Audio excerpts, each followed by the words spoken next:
Are you caught in mind games your partner plays? Are you in love but unsure where your relationship stands? Do you feel your partner is drifting away? Is your partner having a virtual life behind your back? Watch this show, Beyond Love and Virtual Cheating, explained by Dr. Sumit Grover with me, Kim Piazza, where we uncover the hidden psychology of love, relationship, and virtual cheating. Thanks for watching this presentation on television and YouTube channel of Dr. Grover. Give your comments and start a discussion with her right here, right now.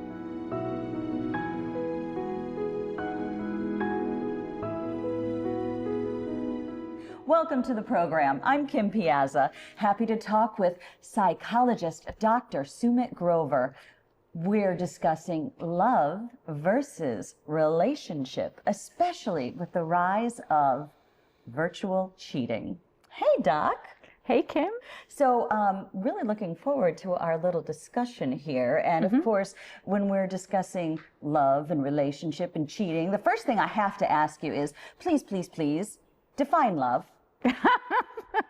Seriously, Kim? You're laughing at me. No, I'm not laughing at you. I'm laughing at your question. You're laughing with me? No, yes, I'm laughing with you. So define love, Doc. Love doesn't have a definition. It's a feeling. We can't define love. We can define care, we can define empathy, we can define compassion, but we cannot define love.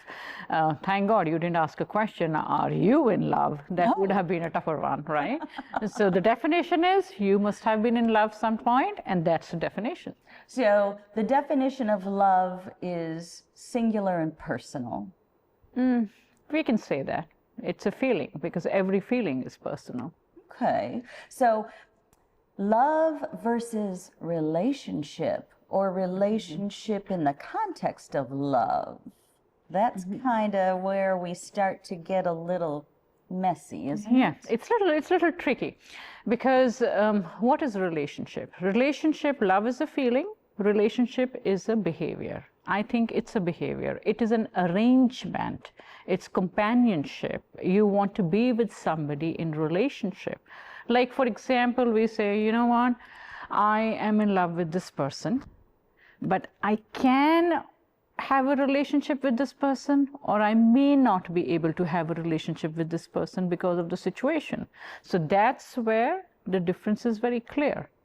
Falling in love with somebody is not in our hands. We cannot control it. Love is a feeling. Coming out of love of somebody can happen, but not being in a relationship with somebody, that is surely and purely in our hands. Okay, hold on. I'm going to walk through this so that I understand what you just told me. So, and you are a doctor of psychology, so, you know, Dr. Grover isn't just speaking from opinion, but from an education. You're telling me that love, we truly fall in love and fall out of love? Because I always thought we choose love. We choose the person with whom we want to be in relationship, and then we try to fall in love with that person. Because we need to understand, being human beings, we all have a certain model in our mind. I can only be attracted to a certain person. I want to fall in love with a person who belongs to this culture, who has these values, who is compatible with me. So that is our thought process, right? We are thinking right there every time, all the time. We are thinking about it, that yes, I want to fall in love with this kind of a person. The moment that person or that same person who matches your model, which you have the role model in your mind, that comes in front of you and you fall in love. And it's a feeling. I see. So we're choosing each other's politics. We're choosing each other's lifestyle. We're choosing whether you want children or not. And then when we find that those things can line up, we might fall in love. Fall in love, yeah.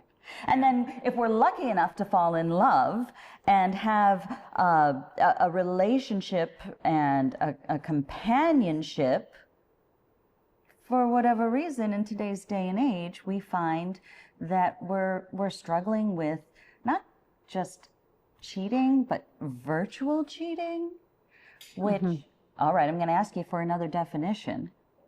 Define virtual cheating for me. Virtual cheating is a definition when you start sharing your emotions and your feelings and talk day and night on texting each other, sending emojis of kisses, hearts, and then you're not telling your partner that you're doing that. So the moment you're doing that, the moment your partner comes in front of you, you put it on the side.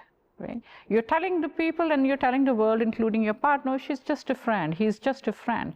If he or she is just a friend, what is the need of to keep the phone away and delete the text which you are sharing? Right? It's obviously there's something hanky-panky in those texts which you are crossing the boundaries and the other person is not comfortable, and that is why you're deleting the text, right? And not only this, virtual cheating is to the point that people are having intimacy, including having not sex by meeting each other, but sex sometimes like throwing inappropriate sexually text back and forth. That is a definition of virtual cheating, according to me. So virtual cheating, unlike physical cheating, can still be just as devastating. Maybe more. I know I've spoken with my girlfriends who have said it's the emotional betrayal that hurts so much.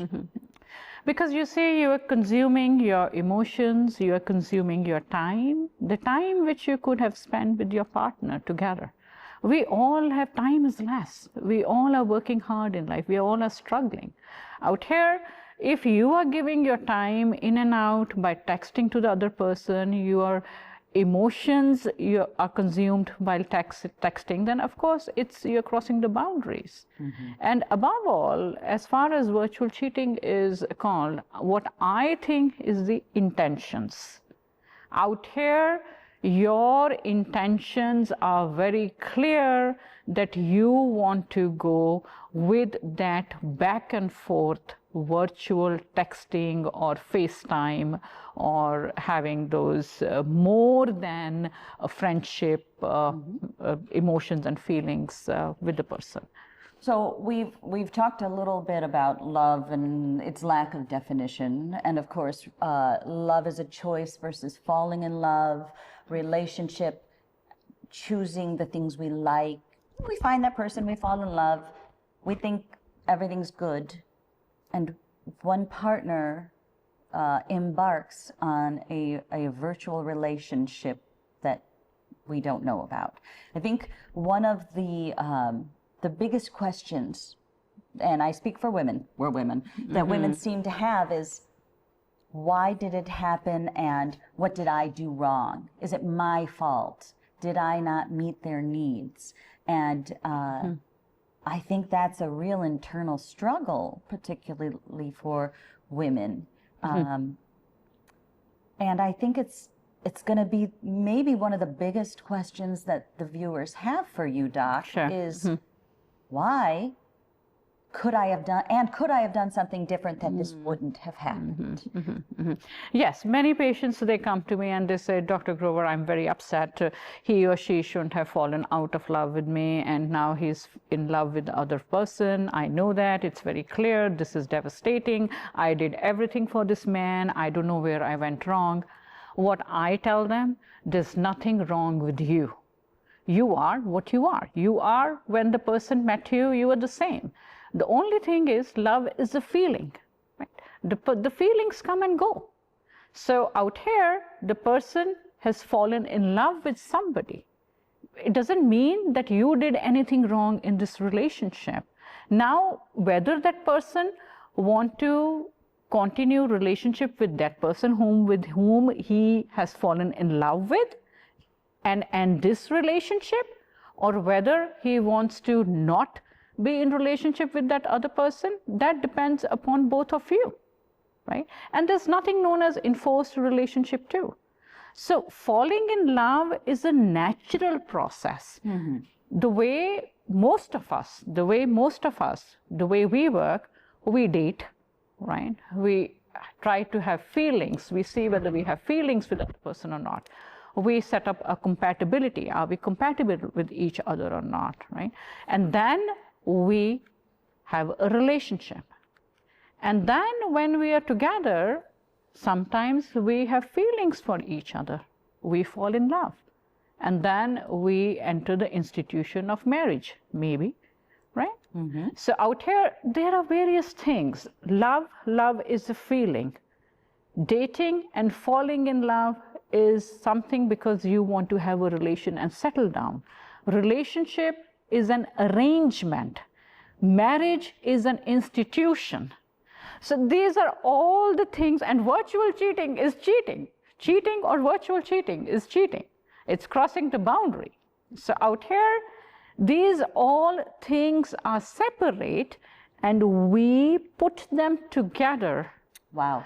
So that we can have a good, happy relationship, a good, happy, contented life. I really liked the way you took each of those pieces of relationship, and each of those pieces almost have a different level or approach to intimacy. And even with marriage, even with a committed relationship and then marriage, there's a degree of business, contract. Yeah, it's when we are in love with somebody, there is no negotiation. It is not that you don't promise to yourself that, okay, I am in love with this person, so this person needs to be in love with me. That's an expectations. And when expectations come in, things don't work. Negotiations are done when we are in a relationship, but we are not in love with each other, but we are in a relationship and we are settled and we have a family and we have entered an institution of marriage. Okay, let me ask you this. This is something I've always believed, that when you are in a relationship, a long-term relationship, a marriage, I've been married 26 years. So I'm not just speaking as someone who hasn't lived with the same person forever. 26 years is a lifetime. I do believe when someone is in a long-term relationship and a long-term commitment, that it is almost an expectation that you will fall in and out of love with that person, and that there's a normalcy to that, and that if you're in a committed relationship, if you're in a marriage, you choose to stay and you choose to find those things to fall back into that love emotion. Yeah, that's what we say. We are trying to work on this relationship. But then when we say that, what you are telling me, firstly, congratulations for the Silver Jubilee was last year. That's right, 26 years.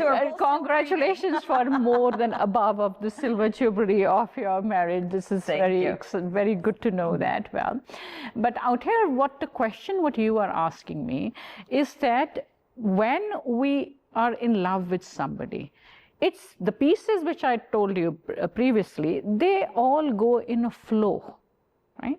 So out here, everything has an expiry date, right? We are born, we leave this world one day, the expiry date is there. For each and everything in this world, we have an expiry date. The problem is that we are unable to accept the fact that even falling in love with somebody or being in love with somebody does have an expiry date.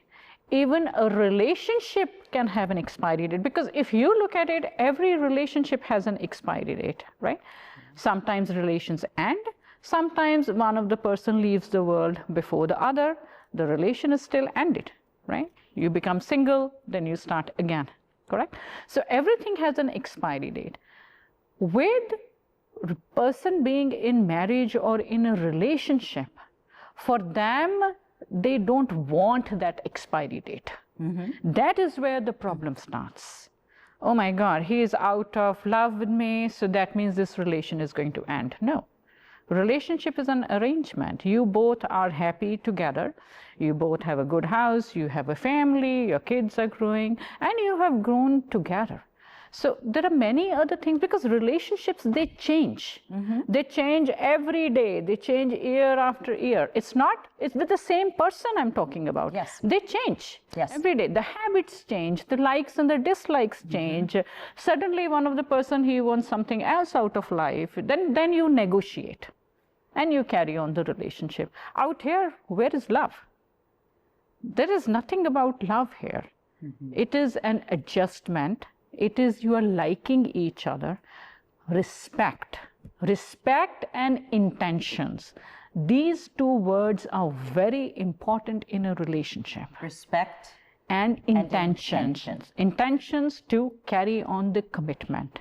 Okay? So the intention of your partner to basically invest in the commitment of the relationship. Yes, and carry on the relationship. Because even when we talk about virtual cheating, things can be done in a right way. That's what I tell my patients, that you can do the things in right way. Okay, I understand that you are out of love with your partner or your wife or your husband, and you're falling in love or you're in love with somebody else.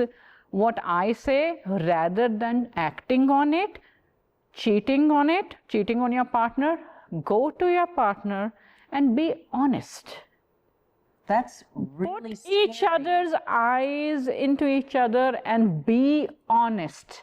And tell the person, hey, listen, I am out of love with you. It must be hurtful to you. I can understand, but my intentions were never to hurt you. But I am out of love from you, and I am in love with somebody else at present. So for me, it's really, I need to tell you before I act over it. I gotta say, that is probably one of the most frightening things to hear, to sit on the other side of that conversation. I think it's also really... But don't you think that is much less hurtful than hidingly having a relationship with somebody, and when the person will come to know eventually? For how long are you going to hide these things? We all are very smart. We all can, after living for years together, like you are with your husband since 26 years now, tell me, you know each and every step which he takes, you know each and every of his emotions, expressions.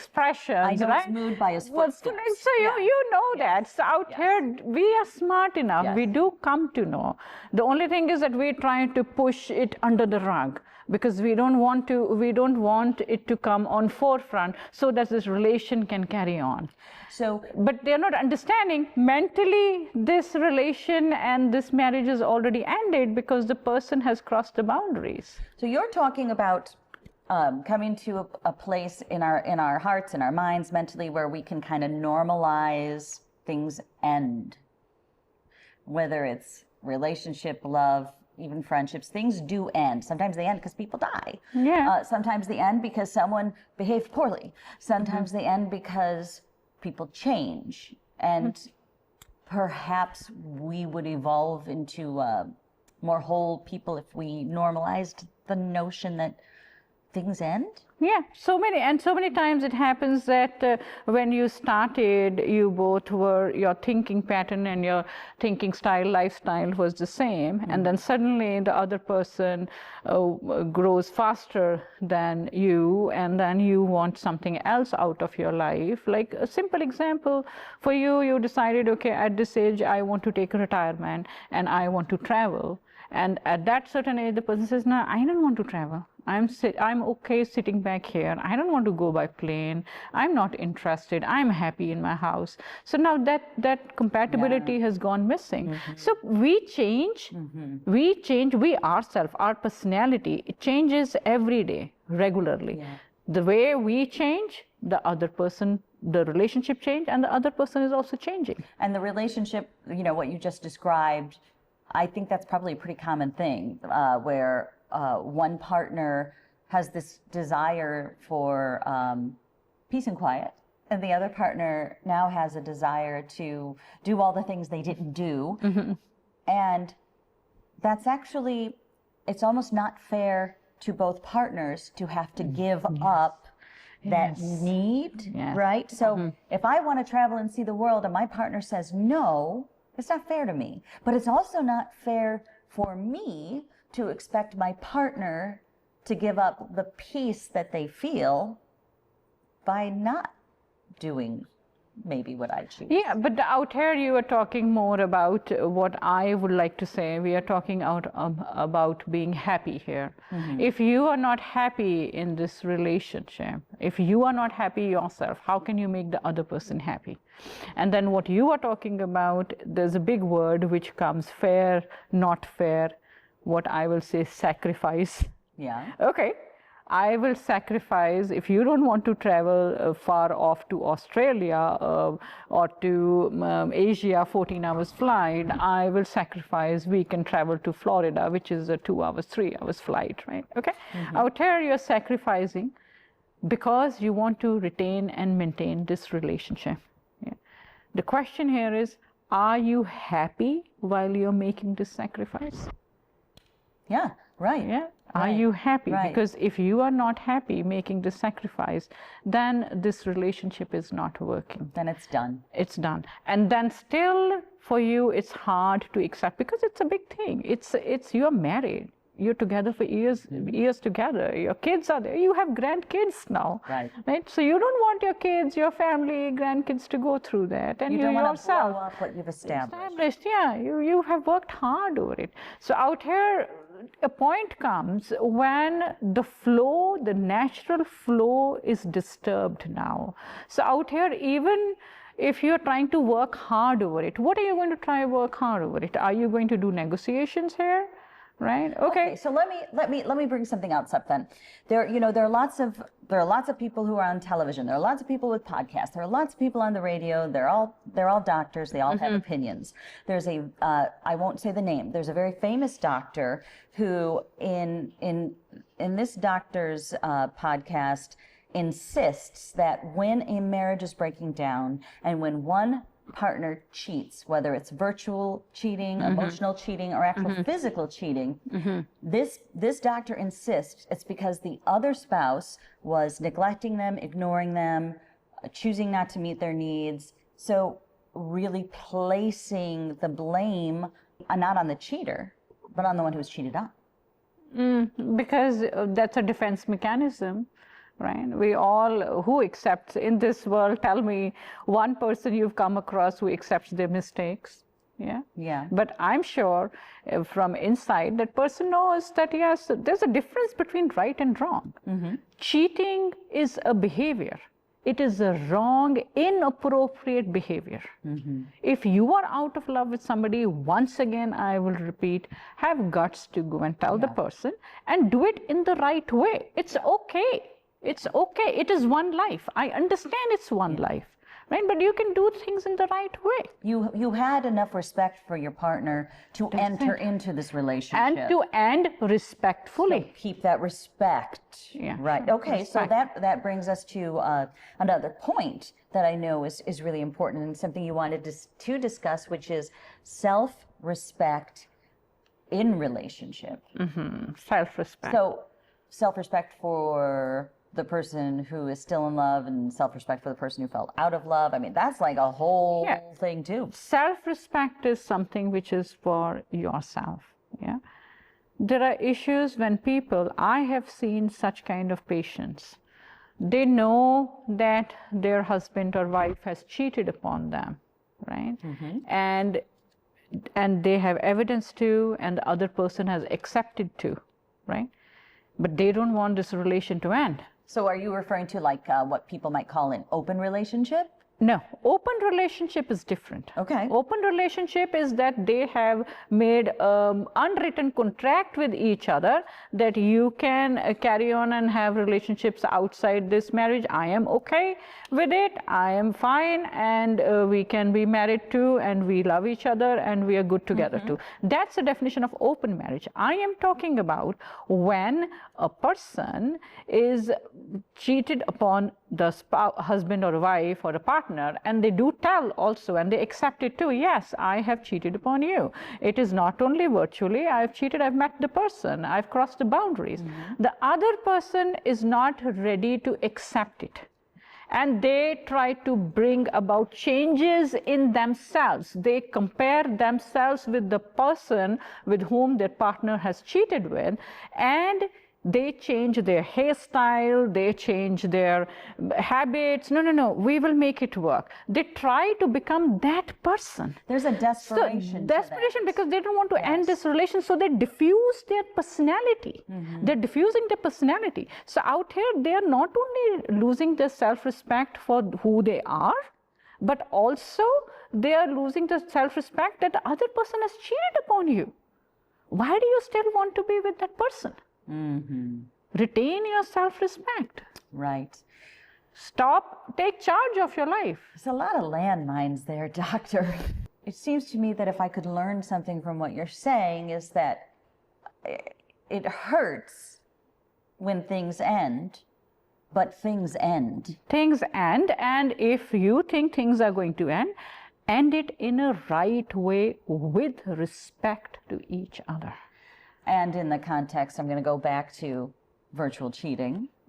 I do think that there are some partners and some spouses who want the comfort and security of their partner, but are almost addicted to the thrill that they can pull from virtual cheating and from the anonymity of virtual cheating. Yeah, being defiant, and they want to know the other part of themselves. They're trying to cause awareness to themselves that yes, they are still, to be honest, I don't want to use that word, but I'm going to, that I'm still in the market and I'm valued in the market. Right. Like I'm so good. Hey, I'm on the market. I'm on the market. Don't tell them. Don't tell everyone you're on the market. She's on the market. Yes, but this can go to extend together. But there's so much to talk about here in this topic: love, relationships, cheating, virtual cheating in today's day and age, and there's more to go. We don't have time for more to go, and so I would strongly suggest to those people who are impacted by toxic relationships or disrespecting themselves that don't be the victim. Approach a therapist, reach out to Dr. Grover, and take charge of your life. You can make it, you can break it. Yeah, that's right. And I would encourage our viewers to reach out to you online on your YouTube channel and ask questions. What do you want to talk about? What do you want to know? What would you like the doctor to focus on in her shows? I'm there. Because this is a discussion I think that isn't over. This is my full-time job now, available for the community. Have a great rest of your day. And we'll come forward for the next series, right? Absolutely.